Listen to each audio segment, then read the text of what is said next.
собрать вот такой вот камин. Почему мы его будем собирать? Потому что на улице все холоднее, начинается осень, через 2 недели Хэллоуин. И я решил вам показать, как собрать такой вот удобненький, хороший камин. Кстати, там даже вот огонь есть, уголь. Переходим к сборке. Сначала нам надо взять такие 2 плиточки. Потом нам надо настроить саму стену. Такие вот нам детали понадобятся. Мы сначала вот эту вот берем сторонку. Здесь ставим такую детальку. Если у вас таких больших нету, вы можете просто детальками, несколькими заставить. Потом здесь ставим прозрачную, и здесь 2 таких оранжевых.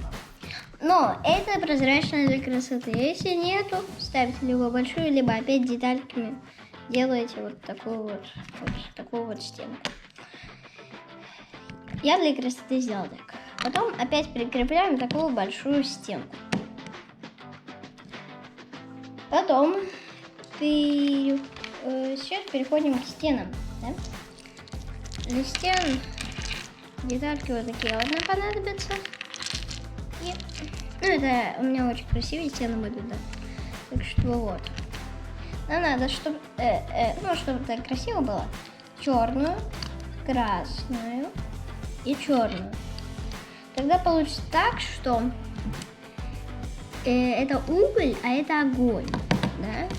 И также повторяем с другой стороны. Я это уже скреплю не в камине. Вот. И сейчас мы вот здесь вот будем делать одну штуку для красоты. Вот такие вот нам детальки понадобятся. Это будет только для красоты. Если нету таких деталей, просто можете не клеить. Отдельно от камина.